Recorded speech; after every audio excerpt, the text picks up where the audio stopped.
time commit to have a cameraman, or was that just for the first one? That's the first one. Good morning, everybody. Welcome. Week 4, and they said it wouldn't last. Bah, humbug. Welcome to our ongoing exploration of learning theories. And over the past 3 weeks, hopefully we've been able to introduce you to a whole range of different learning theories that you're now starting to get some idea about how these things kind of fit together. I was saying to some people just before we started, we could actually have a whole course on learning theories over 2 years and still probably not cover everything. And so we're just trying to give you a bit of a taste about how these things kind of are represented in a whole range of different mediums. So we've had a whole lot of readings that I'm sure you've loved that have been there for the first few weeks. This week, you'll see that we've actually gone for a different medium. We are aware of the amount of information that gets presented to you in all the different units that you're doing and the number of things that you're asked to read and take in. And so to provide a little bit of variety and a little bit of difference, this week there are no academic readings. No journal papers, no book chapters. There are, however, lots of videos for you to watch. Remember last week when I was showing you the things like the Mountain Dew kind of quote and then that picture of the Pavlov experiment? There are lots of different ways that you can get information. Lots of different ways that you can get a sense of understanding these learning theories. And one great way is through video. So hopefully you're able to enjoy those videos, enjoy a bit of a break from some of the academic reading, and be able to use some of that information along with what's presented here today to give you a bit more of a sense about some of these sociocultural kinds of theories. And this is an area that I'm particularly kind of interested in. So don't forget also that if there are things in the lectures that you don't quite get, that if you just miss completely and you want to go back and visit, these videos of these lectures are online on a Monday afternoon, by Monday afternoon. So you can always go back and have a look there. And we're getting on average about between 500 and 600 views of those a week. So lots of people taking advantage of those, which is great. So moving on to this week's kind of ideas. I want to give you a really brief overview, and again, we can't go into huge amounts of detail about these sociocultural theories of learning, in particular looking at Vygotsky and Bruner. And I also want to give you a bit of a taste about multiple intelligences and Bloom's taxonomy. And as always, the connection between teaching and learning is difficult to blur. So one of the things that after we've looked at these ideas of learning theories is I want to show you how some people are able to use these in classrooms, about how it impacts on practice. But I want you to understand where it is that we're going.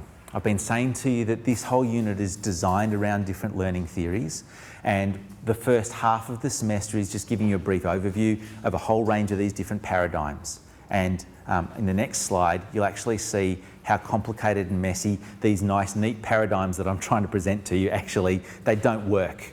Once you start to scratch the surface, you'll find that there are crossovers between those. And that's fantastic if you're able to see where those crossovers are and you're able to start to say, well, some people have talked about it sitting in this paradigm and others have talked about this person or this idea, this theory, sitting in this paradigm. There is crossover. They're not binaries, in and out, okay? It does get a little bit complicated and a little bit messy. So hopefully you're able to draw on things from the past. Draw on your own experiences in making sense of some of this information. And that's not just true about making sense of learning theory, but it's also true about understanding how you learn, because you're going to be a learner for quite a long time if you stay in education. Okay, that learning curve just continues as you move into practice in schools. But in particular, one of the things I'd like you to think about is what might be possible in the future. And I want you to remember that when we get to a video a little bit later on in today's lecture about possibilities. Because education is all about creating possibilities, what might be. So start to think about learning theory in relation not just to what you've learned, but about what might be in the future. And for you in the very near future, in 2 weeks or 10 days' time, something like that, you'll actually be submitting your first assessment task for this unit, okay? So think about what you've learned and how you might use that as part of your work for your first assessment task. Most of the time in academic essays, you'll be told, write in third person, don't write in first person. That's true, but it doesn't really work for this essay. It doesn't work for this assessment task. Feel free to write in first person. Feel free to draw on your own experiences. Feel free to project what possibilities this might bring about in the future. Feel free to talk about me, when I did this. That's okay in this essay. The only caveat with that is if it's, I believe this, I did that, I saw this, end of story, it might be a little bit problematic, yeah? It's a blend of your own experiences with what the things that you've been reading, with the things that you've been watching on video, with the theory that's been presented to you, not by itself. By itself, it probably doesn't give you quite enough strength. Okay, so one of the things that you've probably been grappling with is this idea of trying to make sense of where all of these different theories, these different paradigms, these different theorists, how do they all kind of fit together? And believe me, you're not the only people that have grappled with this idea. And if you start to look online, you can start to take advantage of some sort of graphical organisers, things like mind maps or concept maps, and they're different, by the way. And you can start to see these kinds of things where people have tried to map how these different ideas fit together. And today we're looking at this notion of sociocultural situated learning theories. Things that take into account our social interactions, our cultural understandings, and the way that they impact on our learning. And as I said, these are things that I'm quite passionate about and interested in. And so what somebody has tried to do, and you can find these all over the internet, is they've tried to look at situated learning theories and tried to categorise them at the top and then start to try to break them down. Now, I'm not suggesting that this is the best way of representing sociocultural situated learning theories. What I am suggesting is this is one person's attempt. And if you're finding it difficult to kind of make sense about where do these things fit, what are the connections between some of these big ideas, this is a pretty cool way of doing it. Yeah? And the way that you represent it, people might argue with, and they might disagree with it. And that's okay. But at least for you, you're starting to make sense of how this big picture kind of comes together. So if you're going to have a look at some of these on the internet, treat them with caution, treat them with a grain of salt, treat them with a critical perspective. And that's not negative. Critical in academia means that you're looking at it to look for the positives and the negatives, the weaknesses in it. So start to have a look at these kinds of things and start to say to yourself, would I actually make these similar kinds of connections? Or do I think differently about these? And if you think differently, that's great. But be able to understand, why do you think that they're different? One other thing that I will challenge you to do if you're going to be doing this kind of work, see on here how you've got all of these different arrows. The thing that I really like about this particular diagram is that those arrows have a label on them. It's not just this goes from this to this. What is it that connects that to that? That's the really cool part, I think, about this particular representation. Not that I agree with everything that's on it, but I do agree that having those labels on those arrows becomes a really powerful thing. So you can see in the middle there where there's that sort of circular part, those kinds of descriptors are really cool. So if you're wanting to do this sort of work, maybe that's a way for you to go. Okay, so we're going to move on and take a look at a couple of different people that see that sort of constructivist middle part. We're going to start to explore just down that path there. It doesn't really mean that that's the only place that these people live. So one of the challenges with this kind of work is you'll see in the middle of that sort of middle section, just above where the bottom circular bit is, you'll see that Vygotsky's name is there, crazy Russian theorist. But you'll also see that his name is also on the far right-hand side. So how can one person sit in these two different spaces? And maybe they can, but this is one of the challenges in trying to represent this sort of work. So let's go and have a look at Vygotsky, who sits in a whole lot of different spaces. So Lev Vygotsky was born just before the turn of last century, and he was a Soviet psychologist. And his work became the foundation of a lot of research and a lot of theory in cognitive development over, obviously, several decades, particularly what's become known as social development theory. So social development theory is a big thing that Vygotsky came up with. And Vygotsky's theories stress the fundamental role of social interaction in the development of cognition, of thinking. He believed strongly that community played a central role in the process of meaning making, of understanding what is coming in. So last week we were talking about cognitivist theories and the way that we made sense, we made meaning using those two different processes in working memory and how we then filed things away. Vygotsky has a different understanding of the way that we make meaning, the way that we understand things. He doesn't necessarily think that we file things away like a computer does in these different folders. He suggests that community plays a central role in this meaning-making idea. Other people have thought not dissimilar things. So Piaget, for example, has not dissimilar ideas, but Piaget's notion is that children's development must necessarily precede their learning. So there's a slight difference in the way, for example, that Vygotsky and Piaget think about things, even though they fall not too far apart from one another a lot of the time. Vygotsky argued that learning is a necessary and universal aspect of the process of developing culturally organised, specifically human psychological function. So it's culturally organised, according to Vygotsky. In other words, he suggested that social learning tends to precede or come before any form of development. So he developed a socio-cultural approach to thinking and learning. He developed his theories around the same time as Piaget was starting to develop his ideas, probably around the mid to late 1920s and into the 1930s. But I don't know if you noticed on the previous slide, Vygotsky actually died pretty young. He actually died when he was 38. So his theories probably aren't as complete as a lot of other theorists, although he's had some really interesting ideas. And an additional challenge for people wanting to study Vygotsky's work is that it was written in Russian. And a lot of it is still being translated from Russian, believe it or not, even though he's such a big name. So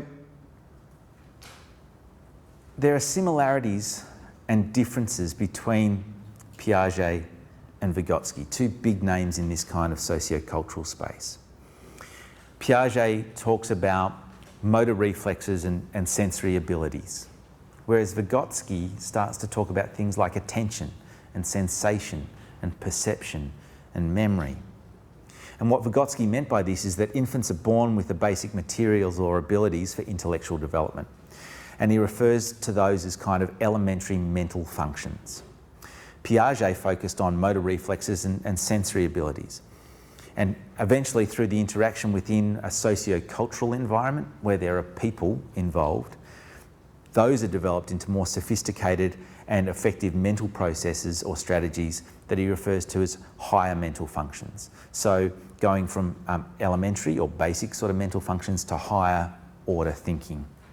And we'll talk about different orders of thinking a little bit later on. And so you might start to see some connections between this idea of Vygotsky's of elementary mental functions and higher mental functions reflected in some of the work by some other people.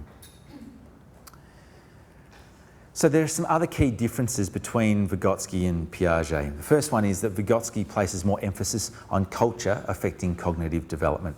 And that contradicts Piaget's view of universal stages and content of development. Vygotsky doesn't refer to stages in the same sort of way that Piaget does. So Vygotsky assumes that cognitive development varies across cultures. There are going to be different things that happen in different cultures, whereas Piaget states that cognitive development is kind of the same irrespective of the cultural background that you come from. So there's a big difference there. The second one is that Vygotsky places considerably more emphasis on social factors contributing to cognitive development. He states that cognitive development stems from social interactions and from guided learning within this idea that he calls a zone of proximal development. And again, we'll talk about that in a little bit. So this zone of proximal development is where children and partners in their learning co-construct knowledge. In contrast, Piaget maintains that cognitive development stems largely from independent explorations for which children construct knowledge by themselves. So you have Vygotsky talking about co-construction, learning together, and Piaget talking about knowledge by themselves. For Vygotsky, the environment in which children grow up will influence how they think and what they think about. Not just how they think, but what they also think about. So Vygotsky places more and different emphasis on the role of language in cognitive development. According to Piaget, language depends on thought for its development. So thought comes before language, according to Piaget. For Vygotsky, the thought and the language are initially separate systems from the beginning of life, and they merge together at around about 3 years of age, producing verbal thought, or this idea of inner speech. For Vygotsky, cognitive development results from an internalisation of language. Adults transmit their culture's tools of intellectual adaptation that children internalise. In contrast, Piaget emphasises the importance of peers, as peer interaction promotes a social perspective of learning. So we have this idea that Vygotsky puts forward that culture shapes what and how we think. That what we're surrounded by shapes what we do. He argued that memory in children is limited by biological factors. So he's not saying that we have this limitless memory. There are limits, according to Vygotsky, on our memory. But culture determines the type of memory strategy that we develop. So for example, in our culture, we develop memory often by doing what a lot of you are doing right now, by note-taking, by writing things down, and then we can refer back to those. That's a cultural kind of an artefact. That's a way that our culture has started to develop memory. But if you go back in time to pre-literate societies, before there was writing, before there was that ability for note-taking, memory was developed in a very different way. Memory was often developed by doing things like tying knots in string, or carrying pebbles, or repetition of names, or in Indigenous cultures developing songlines. And so the ways in which people remembered and learnt were very, very different. And that's an example of what Vygotsky talks about in terms of socio-cultural understandings and socio-cultural development of knowledge. So I want to take a little bit of a detour and just move slightly away from Vygotsky for a few moments before we come back, because this idea of socio-cultural is pretty cool, right? So obviously in pre-literate societies, they had to learn in a different way to the way that a lot of you are learning now. And so I want to talk just for a moment about socio-cultural learning theories and you as learners, as adult learners in a school workplace. So I want to share with you another socio-cultural theory of learning that was developed by the guy on the bottom left-hand side of this slide. His name is Etienne Wenger, and he wrote a book in the mid-1980s called Communities of Practice. Now, you've probably heard of this idea of communities of practice being bandied around, and it's a pretty good buzzword or buzz phrase. But it's actually a really, really interesting idea, and one that I've spent a lot of time looking at. And as opposed to theories of learning that involve younger people, a lot of communities of practice work actually revolves around adult learning.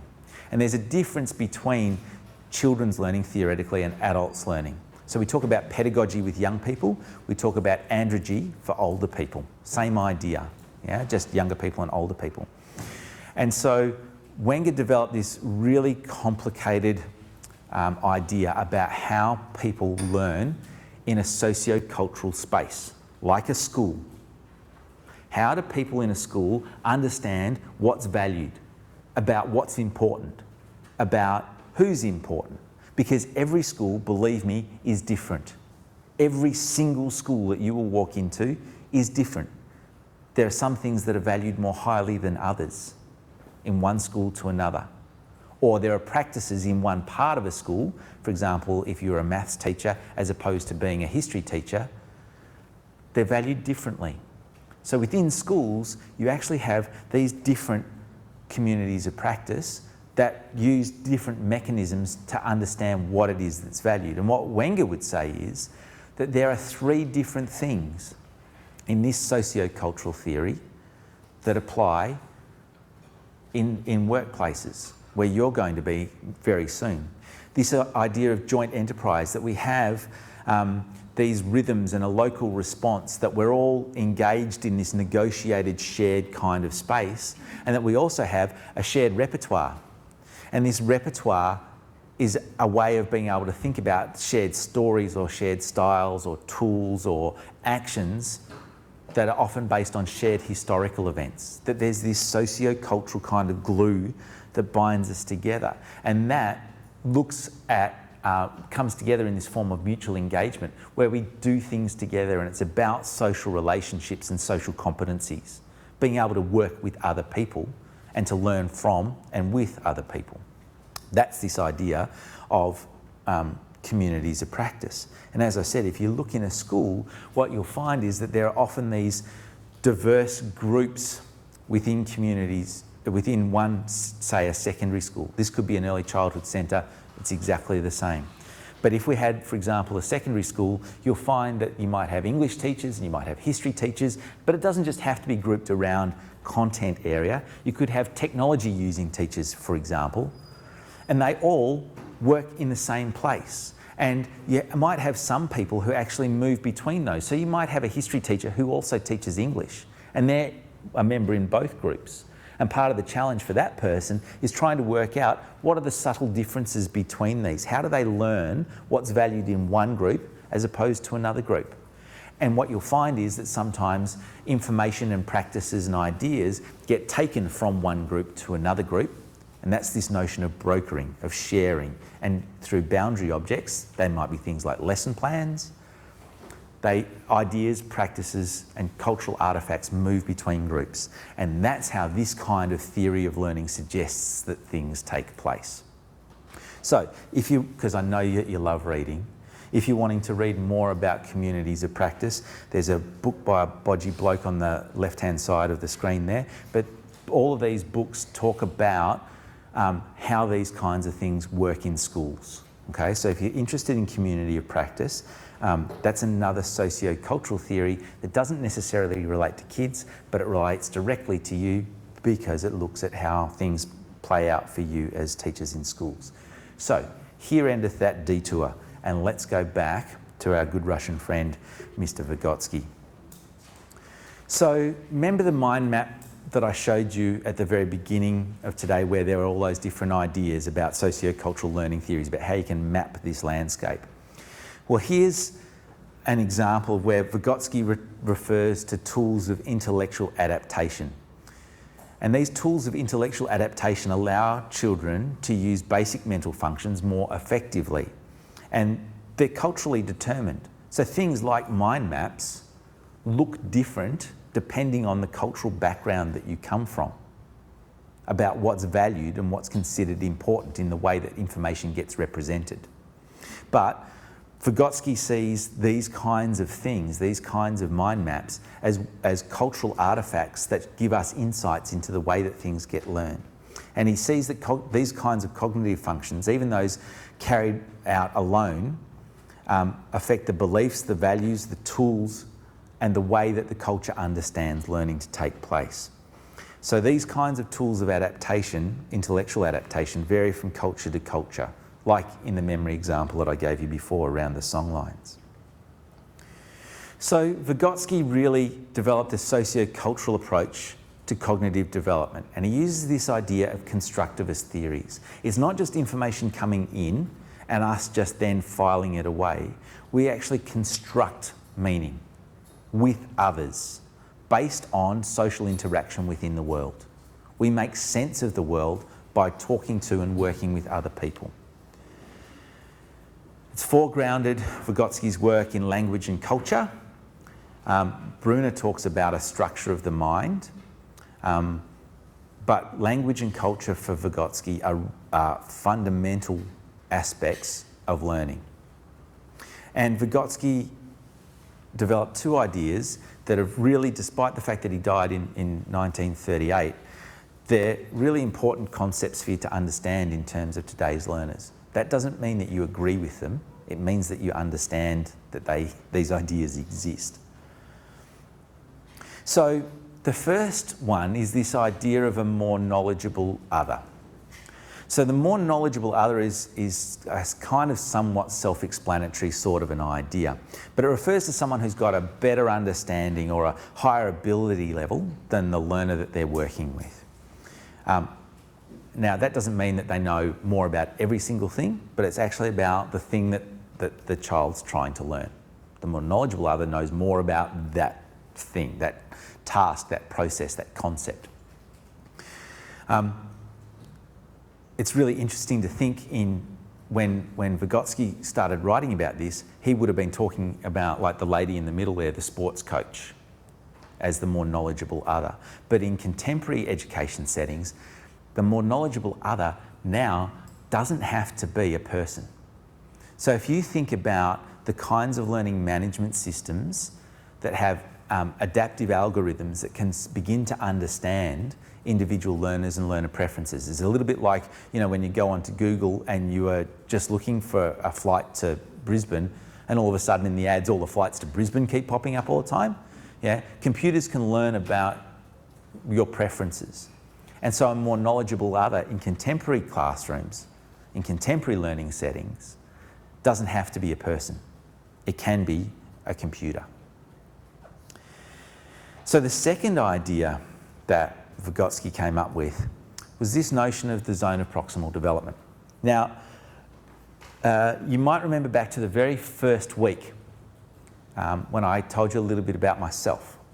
And the reason I told you a little bit about myself was so that I could refer back to it in this lecture. And you might remember that I told you I originally was a PE and geography teacher. A bit hard to know now, but I trained as a PE and geography secondary school teacher. What I didn't tell you as part of my story was that when I graduated was when Jeff Kennett, and some of you might be going, who? But Jeff Kennett was the Premier of Victoria, and Jeff Kennett at that point in time was closing a lot of state schools because enrolment numbers weren't particularly high, and so what he was doing is he was amalgamating lots of schools and making the system more efficient. And that's fine, whatever. But part of that process was that there were a whole lot of teachers that their jobs all of a sudden became redundant. And so there was this rule where teachers who had jobs had to be re-employed before graduates could be employed. And so as I was graduating, I was thinking, oh, fantastic, it's going to be about 47 years before I get a teaching job in a school. So I'd actually played tennis for quite a long time and I wasn't too bad at it. So I actually worked as a professional tennis player and coach for 6 years before I went into schools. And so it was fantastic, great lifestyle, and I got to play a bit of tennis, which was fun. But irrespective of how good I might have been, if you put me on the court with that guy, or if I put you on the court with that guy, how likely is it that you think you're going to beat him? For me, no chance, ever, right? Doesn't matter how hard I practice, doesn't matter how good I get, I'm not going to beat Roger Federer. I'm just not going to. He is so far ahead of where I am. He is nowhere in this zone of proximal development. He's so far ahead of me, it doesn't matter how much I practice, I'm not going to beat him. But can you imagine for yourself, and I don't know whether you play tennis or not, and it doesn't really matter, but imagine you're on a tennis court, and imagine there's somebody who's better than you, not Roger Federer, that you go, you know what, I reckon if I got myself a really good coach, and I reckon if I trained for 6 months, I could beat that person, no problems. Yeah, can you imagine that sort of scenario happening? That's Vygotsky's idea of the zone of proximal development. It's out of my reach. I can't get there yet, but with a bit of help, I could do that. I could work on that. I could make that happen. So his idea about learning is if you have kids and you put them with other people who are a bit better than them, but not so awesome that it's unattainable, like the Roger Federer, but if you put them just a bit ahead, then they're likely to improve and learn more faster. But they've got to have a little bit of help along the way. That's where the more knowledgeable other comes in. Yeah? They're the person who provides the structure and the guidance in that zone of proximal development. So while I was revisiting a little bit of tennis, and we'll get rid of Roger because he just upsets me because he's just too good. I was looking around for examples of people that I might be able to beat. Yeah? And so I wanted to find a younger tennis player because I'm thinking, you know, I've got a little bit of cunning and a little bit of tenacity. I might be able to beat a younger person. And I came across this young lady, and I just want to show you, I'm not going to show you the whole clip, but on the slides that are online, you'll find this particular URL. So if you want to go and watch it, you can. I just want to show you this video because it shows the way the kinds of socio-cultural environments that some young people are learning in.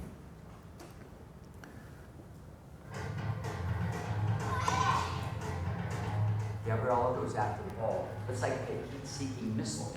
I'm 4'3" and 60 pounds.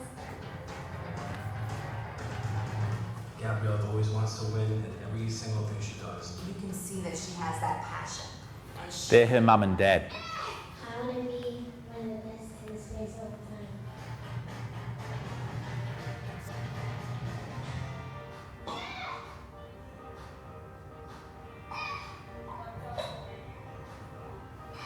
Rick's trains only great professionals. And that's why we come here with the Rick Macy Tennis Academy to give her this opportunity.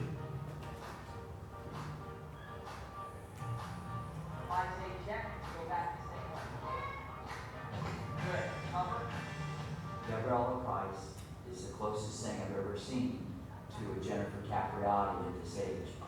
But Gabriella is even a little further along athletically. Hold the left hand. Rick is really nice to me, and he always helps me with things. Well, I've been coaching tennis, 30, 35 years. And a lot of kids that I've had since a young age went on to become household names. Jennifer Capriati, Venus and Serena Williams, Andy Roddick. When I'm playing with people, he tells me what to do and stuff, and I'm playing matches on his court. 20 balls to the side, you gotta put it in. The first thing I look for is what I call the X factor, and it's how they compete. Dig!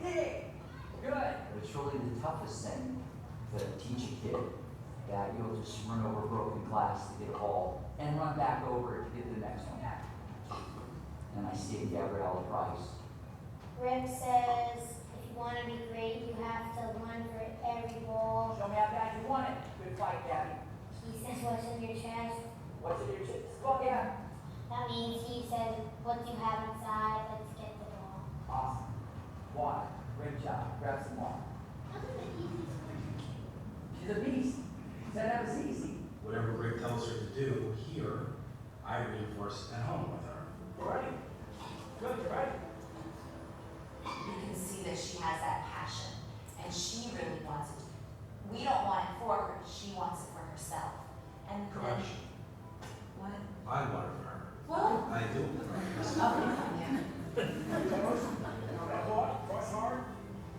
Mark is a great tennis player, and I always told him, I don't want you living vicariously through her. And when he starts going a little nuts and with the pressure, Open. Come on, go. No. you know, I talk to him and I say, okay, simmer down a little bit. I will push her. She has to be pushed. He'll follow, volley. Okay, so She has to be you're given going to kind of get the idea, yeah? and what it takes to maybe succeed. She's not going to build this on her own. Stand. Okay, so that's what Gabriella Price has got to do. So if you want to go and watch the rest of that video, you'll get an idea about what's valued in that family. and about the kinds of pressures that are being placed on that 9-year-old. And then you see her in tears because she loses a couple of points at this tournament. So it's one of those things. Sociocultural can be a really interesting place to work in and to understand what's going on in young people's life worlds, something we'll talk about in a couple of weeks' time. So this idea of having a more knowledgeable other, having a zone of proximal development, relates to this concept then of scaffolding. So how can we actually scaffold something so that it's not so complicated for learners to be able to grasp? How can we build in some structures around people to help support their learning in the way that there's scaffolding around lots of buildings here at Monash at the moment? So we're going to come back in a moment and just have a look at what scaffolding might include. But before that, I want to show you this particular video. And this one, I want you to think back about possibilities. Remember that very first slide or second slide when I was talking about the idea, not just what have you learnt from the past, but what possibilities in the future might that bring? Hopefully this gives you a sense as to why we were talking about that. What's the simplest way for you to make 6 figures? I don't know, tell me. Easy, break it down like this. Okay, maybe we'll not. pay you $1,000 a month. There you go.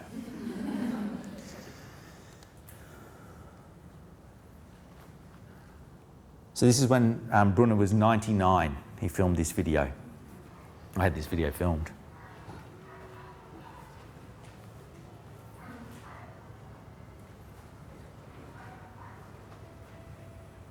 I'm Jerome Brunner, and this man has come to interview me about what the effect of teaching and what can teaching do for a learner. And I'm about to tell him that the main thing about teaching is that it opens up a wider range of possibility of what's possible. You teach them about something in the past or the present, but you hope that your teaching will have the good effect of leading them into the world of possibility. That's where intelligence lies.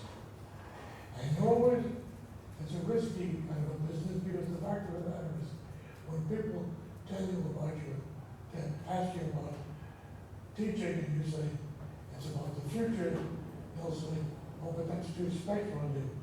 But that's what teaching should be for, to get you speculating about possibility. With mostly, particularly in the Western world, we like people to stick to the factual, to what goes on now. And I say the main object of teaching and educating is get them to think and share their notions about where there's needs, to go beyond the information given. And I think I once titled a book or something like that. So comes the question, are there rules of education? Yeah, there are pretty general rules of computation, but they should be related to some general domain of knowing, knowledge, that kind of thing. It should not let you sit where you are. I keep using that expression, going beyond the information given. And that's what it's about. And eventually, we teach in a fashion that leads the person himself to learn how to converse with others, to share with others in a way that opens the world. It's an opening type of operation. And that's one of the reasons why, if it's only about the past, as some rather old-fashioned historians used to think, it gets you nowhere. Back to the past. And the way our schools developed in the old-fashioned way was to think that they were the repository of stored knowledge to pass on to new pupils. You get that better out of a book in some respects, but it's the business of going beyond.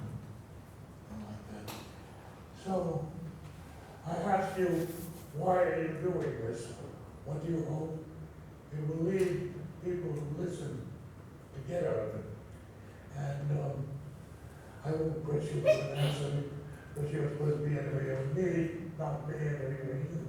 But on the other hand, it's also impossible for somebody to interview somebody else without them interviewing them back.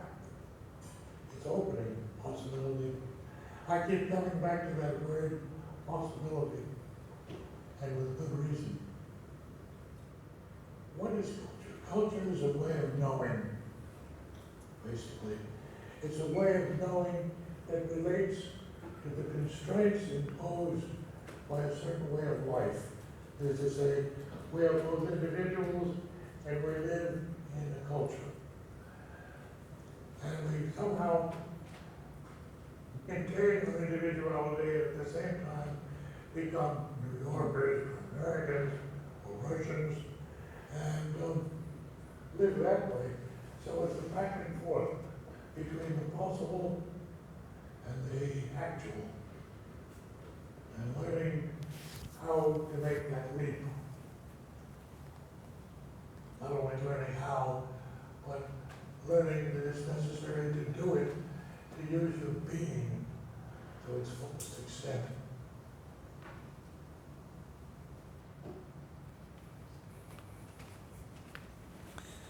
Okay, so last week, did anybody kind of go, okay, I found the answer, I know what learning's all about, cognitive load theory, yeah, it makes sense. Yep, it's really easy. Yep, it's really good. It's about how an individual actually puts information into their brain, and now I know how to structure teaching and understand how learning works. This is a really different point of view. This is about the fact that it's about opening possibilities. It's about conversations. It's about understanding culture. And culture is a way of knowing that there are these really different perspectives on teaching and learning, these different ideas. One way to start to think about it, and this is where you can develop a critical perspective. And again, critical doesn't mean negative. But you go, okay, well, if cognitive load theory is about how an individual makes sense of information that's coming into them, how the heck does that work when you put a group of kids together and you say, so work on this idea or work on this project? How does an individual learning theory help inform your practices then? And it probably doesn't. Not very well, at least, anyway. So maybe if you're designing tasks for an individual, you could draw on something like cognitive load theory. But if you're then going into a space in which you're wanting young people to work together, or you're wanting to understand some of the why some students don't work well together, drawing on cognitive load theory may not be particularly helpful.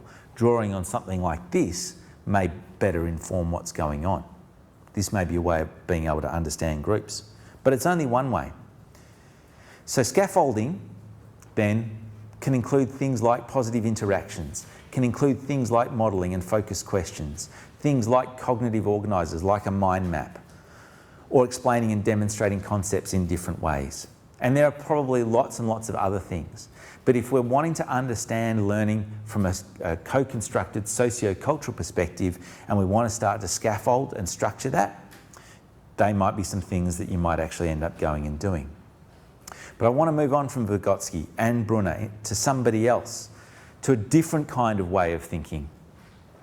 The idea of multiple intelligences. And a lot of people you've probably heard of that. This idea that was put forward in 1983 by this guy, Howard Gardner. And his ideas really challenged this idea that we've got this left brain, right brain idea, that there's this creative and this logical, or these other characteristics that other theorists have put in terms of, or put forward in terms of the way our brains work. And he suggested that left brain, right brain kind of idea was reductive, and argued that humans have several independent or interdependent means of processing information, that we can look at things from different perspectives. So he identified 8 intelligences: linguistic, logic and mathematical, musical, spatial, bodily or kinesthetic, doing, interpersonal, intrapersonal, and naturalistic. And what you can do is find lots of examples of these different kinds of intelligences and the kinds of professions or preoccupations that can map towards those. So you can actually see that if you're linguistically intelligent, if you prefer linguistic learning, then things like being a writer, a novelist might be a good way to go. If you're somebody who's kinesthetic, likes to be able to learn things by doing, then something like being a dancer or a personal trainer or Gabriella Price and being a tennis player would be a good way to go. If you're somebody who's naturalistic, then something like a park ranger working out, or a gardener would be someone, and that was a pun intended, nobody got my joke, that's fine. A gardener might be a way to go. Howard Gardner is still working on these ideas, and he is thinking that there might be two other intelligences that he wants to add in. One is existential, and the other one is pedagogical. And I don't think that's necessarily a bad thing. There have, though, been lots of people who have been quite critical of Gardner's ideas, see them as being quite problematic. You probably already innately know you're a stronger and weaker intelligence, but if you wanted to, you can go to that particular website and you can confirm or come up with some different ideas. As I said, lots of people have critiqued these ideas, and there's a whole book that's been written about that. So if you're wanting to start to look for those kinds of critiques about some of the challenges that get raised for not just multiple intelligences, but a whole range of other theories, you'll find lots and lots of information out there, because again, there is no one-size-fits-all approach. A lot of people look at multiple intelligences, and they also look at some other work done by another theorist, a guy called Benjamin Bloom. And the reason that I'm presenting these two ideas together hopefully makes sense in a minute or so. You might have heard of Bloom's taxonomy. In 1956, this guy developed this notion of a hierarchy of skills. Remember, we were talking earlier on about Vygotsky's notion of sort of lower order and higher order kind of competencies. Same kind of idea that Bloom came up with about having a hierarchy of skills, of comprehension skills. And what you'll see is that hierarchies aren't just done in one space. So Vygotsky did them. You might have heard of Maslow's theory of hierarchies, of needs. Start off with physiological and end up at self-actualization. That's also been modified reasonably recently. Don't know if you've seen the work done by some young people where they suggest that actually at the base of that, yeah. So this idea of hierarchies is not new. But so this is Bloom's notion of hierarchies, and the original one that he did is on the left in 1956, and it was done, just changed ever so slightly recently. But basically we have these things from lower order thinking skills at the bottom to higher order thinking skills at the top. The stuff at the top is harder to do. It's harder to create something than it is to remember something, for example. So it's fairly common sense, fairly easy idea to understand. And so we go from this literal kind of idea through to this more synthetic and creative kind of an idea. And the great part about this is that taxonomies give a language as to how, as teachers, we should move between this surface level understanding and these deeper levels of understanding. So taxonomies can be really helpful like that. Taxonomies can also be really helpful because they help divide things in ways that make sense. Now, you probably can't read a lot of this, but in the middle, what you've got of the circle are those things where we're going from apply, analyse, create, so all of those different kinds of categories that Bloom talks about. And then what you've got moving out from those are different verbs, so doing kinds of things, so you can debate, you can decide, you can recommend, you can choose. They're all sorts of things that would come under the evaluate kind of part of this wheel. And then as you move further out, there are things that you can do as a result of that. So if you evaluate or judge, you could do that in the form of a letter or a news item or a mock court trial or a survey or self-evaluation. So this kind of wheel gives us ways that we can actually operationalise this idea with young people. you'll see I've also got an interest in digital technology, so I'm just going to show you some examples, and I'm not saying digital is the most important by any stretch of the imagination. I'm just showing that if I was going to be doing something like this for my assessment task, the kinds of things I'd be starting to look at because I'm interested in digital. So here we've got an application of Bloom's taxonomy, and they've turned it into a digital taxonomy, and they've looked at a whole lot of apps that you can get on iPads. And where would these apps fit in terms of this hierarchy of thinking skills? Ways in which, again, that we can operationalise things with young people. There are, if we're going to get young people to design games, here's a way that we can actually work through these different hierarchical structures in terms of game design. And here's another one where you can look at Bloom's taxonomy and Twitter. So if you're going to be using Twitter with young people, which I think would be highly problematic, but if you wanted to anyway, here are some different taxonomies, some different levels that you can actually use if you're going to be doing that. Similarly, you might have heard of Pinterest. It's a way of being able to collect and collate information. Again, here's a way that you can move from those lower level thinking skills to higher level thinking skills by just using Bloom's taxonomy. But as I said, I didn't want to just present Bloom's taxonomy as being one thing that's often considered by itself.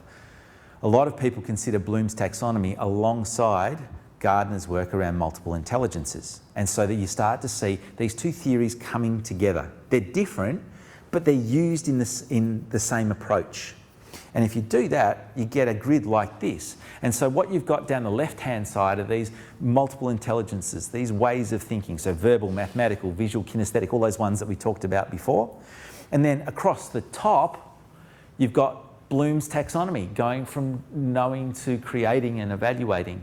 So from lower order thinking skills to higher order thinking skills. And here is a way that you could put these things into a grid. This is for a unit of work looking at Australian identity and values for kids in about grade 5 or grade 6.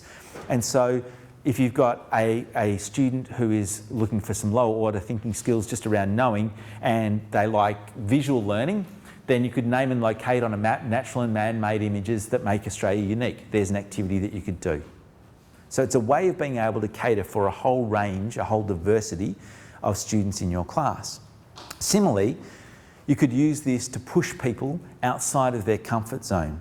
So here's a way that this has been done, where this is a natural disasters unit, and what you've got across the top now is not only these different ways of doing things, like going to creating and evaluating at this end, but the things that are the higher order thinking skills are worth more points, and the things that are lower order thinking skills are worth fewer points. And the instructions are that you've got to do at least one activity from each section of finding out, sorting out and speaking out. So you've got to do one from there, one from the middle and one from the far right hand side. So you can't just pick all lower order thinking skills. And if you're in year 5, you've got to do things that are worth 10 points. So you can't just do stuff down this lower end. Yeah, you've got to do a whole range of different things. And if you're in grade 6, you've got to do stuff that's worth 20 points. So you've got to do more points the older you get, which means that you have to then start to choose some of these higher things, which means you have to work across a range of different intelligences. Yeah? It forces young people to move around that. Yeah. Is this technically a learning theory, or is it more appropriately applied as a way of delineating learning outcomes? That's a really good question. Is this actually a learning theory, or is... So this is based on learning theory, so the way that people like to learn, or the different levels of learning, yeah, the ways that people learn. But this is now being applied in a classroom, I want to say management, not in behaviour management, but a structural management kind of a system. So this is actually the application of some learning theories. This is what it could look like in practice. Yeah. So these themselves are theories, ideas about the way that people learn, but this is how they sometimes also get put together.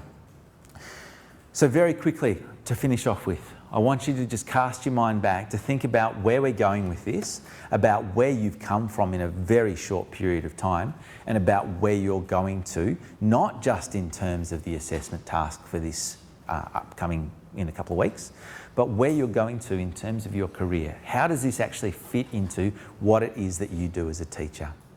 Thank you very much for coming along this morning. As always, if there are any questions, please don't hesitate to come and ask or flick me an email. Thanks everyone, and I'll see you next week.